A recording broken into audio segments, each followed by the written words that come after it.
Thank you, Mr. Chairman. Sheriff, I want to thank you for being with us today and start a couple questions with you.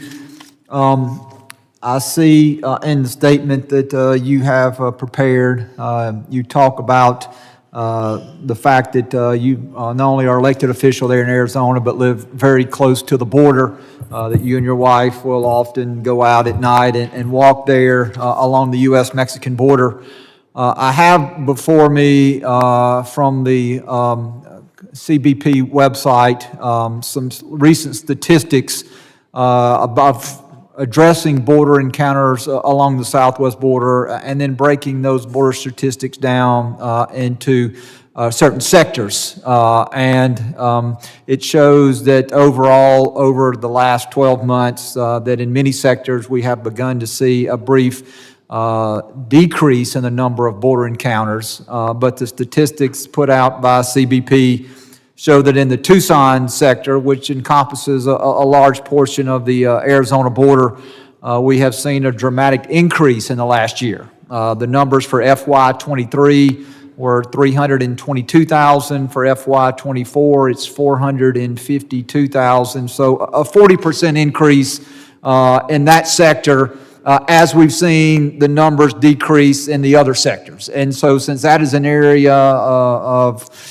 your state, wanted to see if you can shed any light before the committee as to why we have seen such a substantial increase. And again, that is one of the only two sectors that we have seen increase numbers over the last year. So do you have any insight as to why there in the Tucson sector we've seen a 40+% increase in encounters within the last 12 months? Yes, as Ms. Taylor Green alluded to, Nogales, which is in the Tucson sector, is the designated reporting accumulation area for the CBP-1 app.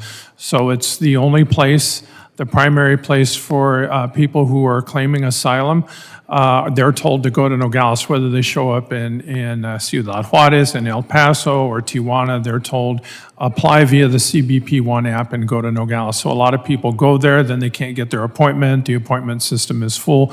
They walk across and they self-surrender to Border Patrol. So to me, that's been the main reason for the steady numbers in that sector. So they're being directed there by the administration? Is that correct? That the CBP-1 app, which is a smartphone app for asylum seekers, is not available along the border, but in Nogales it is. So they're all directed there, whether they start out making contact in Texas or Southern California, they're directed to that sector.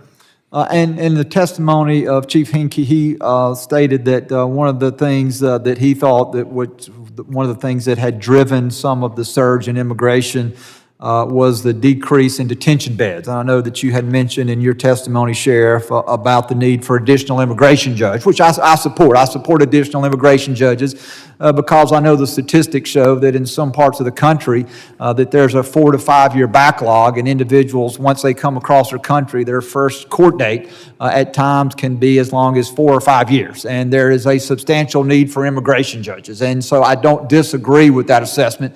But I also agree with Chief Hinkie that detention beds are an important part of that solution. That as we have immigrants who are coming across the country, particularly many of which we are not, in my opinion, properly vetting, and I think that we have case after case of immigrants who have not been properly vetted, who have been allowed in the country that never should have been in. If we had detention beds available so that we could properly vet those immigrants and then have a process for those claims to rapidly be heard, that some of the situations that we see would not have occurred. And so what are your thoughts on additional detention beds? Is that, and I'm not saying that's the only solution. I'm not saying that there's one silver bullet, because I don't believe that. I believe that there are a multitude of factors that Congress must take into play if we are going to try to solve this problem. But do you support additional detention beds for the proper vetting and to expedite those individuals who are incarcerated and in those detention beds to be quickly brought before an immigration judge? Yes, if I can speak a little bit behalf on the current sector chief in the Tucson sector, Sector Chief Maudlin. He has properly stated that, look, my officers aren't trained to be detention officers and babysitters, and they've had to do this detention function, and they've also been moved oftentimes on TDYs to the Rio Grande Valley and to different areas. So it's not really a function that Border Patrol was trained for. I'm sure Chief Heidke could attest to the same thing. It really should be handled by another agency. Yes, that is a valid concern, but it's not something that Border Patrol is trained for. Like Sector Chief Maudlin has always told me, I want my officers back on the line, not sitting here functioning as detention officers. Thank you, Mr. Chairman. I'm out of time, and now yield back.